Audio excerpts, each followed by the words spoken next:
Hello friends, today I'm going to talk to you about Dr. Kalam's lesson of how to handle fear.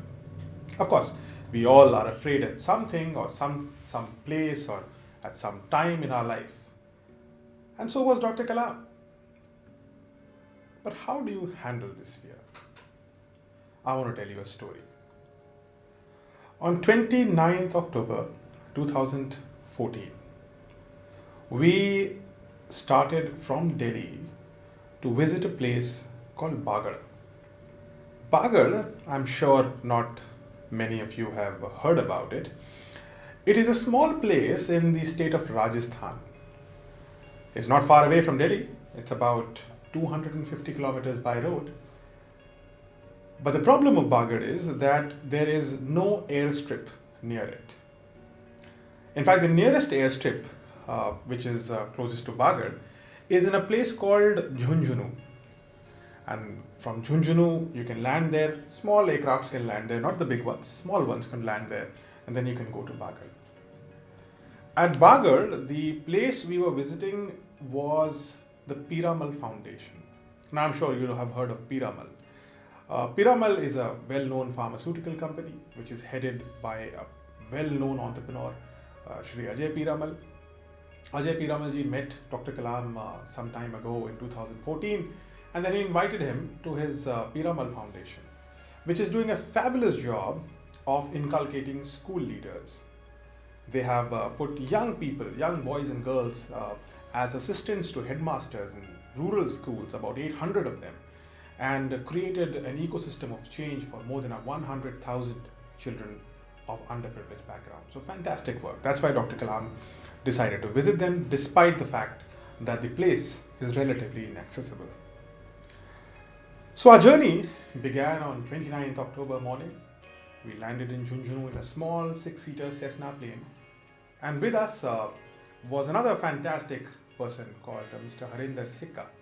Mr. Harinder Sikka was one of the leaders, the CEO of Piramal companies, and he also had a Navy background, so he was a Navy pilot. He had a fantastic discussion with Dr. Kalam. He was a man of great knowledge, and both of them had a discussion. We also chipped in, and with me, so it was Dr. Kalam, Sikka ji, I was there, and Mr. R.K. Prasad from our office, who was the secretary to Dr. Kalam. 4 of us were there, and of course there were 2 pilots.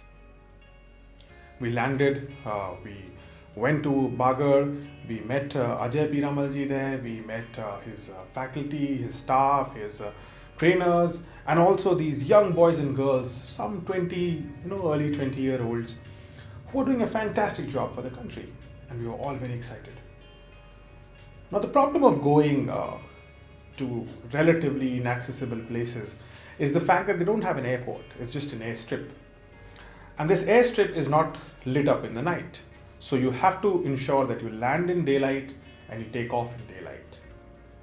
So by the time we ended the Bagar function, it was already post-lunch. It was about 3 o'clock. And then Dr. Kalam also had to address a local school there, not far from the airstrip. But nevertheless, it took time. So we were anyways running late. We went to the school. By the time we reached school, it was about 4:30. Now the pilots had told us, the 2 pilots, when we landed, is that they're going to wait for us till 5:30. Because after 5:30, the permission to take off from an unlit airstrip is not given. So 5:30, cut-off time. And by the time Dr. Kalam was addressing the school, it was 4:45. And that's when I realized, we all realized that, we are really getting late.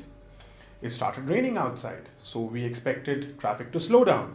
So I immediately ensured that, Dr. Kalam quickly wrapped up his speech and took minimum questions, and then we immediately rushed out. It was now 5 o'clock. When we went out, we noticed that the potholes on the roads were now filled with water because of the rain. So we were slowed down further.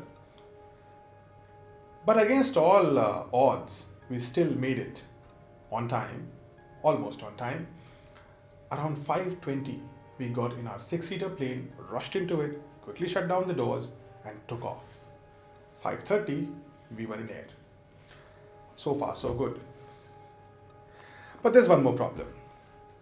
The airstrip at Jhunjhunu has no ATC, so there is no weather warning. So there's nothing which we knew about weather except that there was light shower, that's all what we knew. And we took off. Within 10 minutes, when we went up about 10,000 feet, within 10 minutes, it's still 5:30, so it's well lit, should have been well lit. Within 10 minutes, we were in the middle of pitch darkness. So you could see out of the window of the aircraft and you could see as if it's night. We then realized we were caught in the middle of a storm. Now, you see, large planes like the ones which you ride in popular airlines, they are well equipped to handle these little things. Though still you can feel the turbulence. But imagine being caught in the middle of a thick storm in a very small plane. And this plane soon started shaking violently, then going left and right, and then going up and down. And we realized that this thing is getting worse. You could hear, because the plane is going at a high velocity, you could hear the spattering noise of the rainfall on the top of the plane. And it's not like an ordinary rainfall which you hear under an umbrella. This plane is going really fast and the rain is coming down really quick. And it is a violent sound, as if crackers are going out. And we could see at the windscreen, because in this case the pilot has no door, so you can just see across in the front, and you could see the windscreen of the plane. The whole glass is just as if somebody's pouring buckets on it. You could hardly see anything because there's only water flowing down. And this plane is going violently left and right, and then we are looking at the pilot is looking back at us, and we gestured him, what's going on? And the pilot said, I don't know. Now when a pilot says, I don't know, it's like a surgeon in the middle of a surgery telling you he doesn't know what's going on. And that scares you. Because now we felt, that the person who's driving the plane also doesn't know much. So we didn't know what to do. And this plane is still going violently, thumping left and right. And Mr. Sikka, who was the Navy pilot, he started praying. That's also very scary. As a pilot who started praying, and then my colleague, Mr. Prasad, he's shivering. He's got sweat all over his face, and he's looking outside, silent, petrified. I'm also scared. And Dr. Kalam is sitting right across. So Dr. Kalam is sitting across me.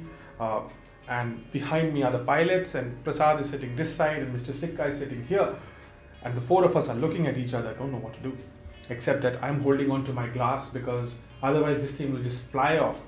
And the entire crockery which was untied was flying all over the plane. You got spoons all over the floor, you got plates all over, you got juice boxes, everything just going around. So this plane is tossing in left and right, and you've got crockery all over the place. Everything which was untied, like forks and spoons, were flying all over this plane. We thought we are going to die. And that was my thought. And what am I doing? I'm facing Dr. Kalam, but I'm looking this side.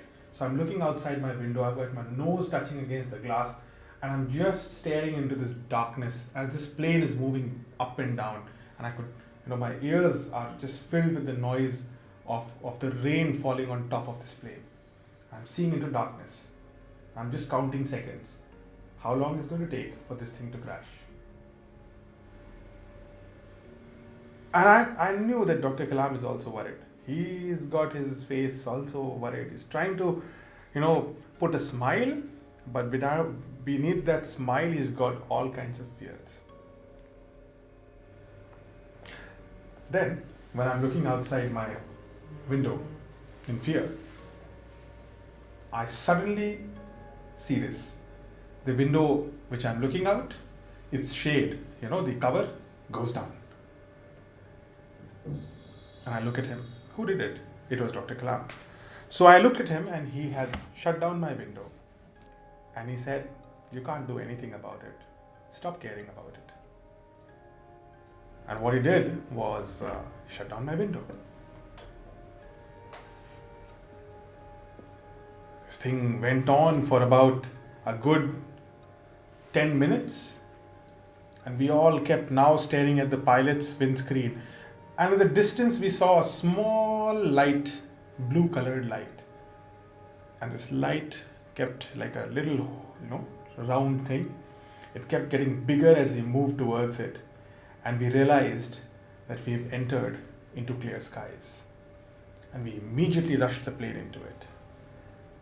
And within a matter of seconds after seeing that little blue dot, we entered into it, and we entered clean skies. That saved us. But the experience of the last 10 minutes we had was nothing short of a near-death experience. Everybody breathed a sigh of relief. We were all sweating, and once you come out of it, for some reason, strange jokes come to your mind, and we all joked about a lot of things. But I had a question. When we landed and we were going back to Das Rajaji Marg, I asked him, so why did you shut down my window? So he said, oh, that is because of two things. One is that I thought you were getting scared looking outside again and again. I said, okay. So I don't look outside, and if I don't look outside, maybe the fear goes down. I understand. But what is the second reason? He said, oh, I was scared. He said he was scared. So he shut down my window. I didn't get it. So he said, look, I could not handle my fear by shutting down my window.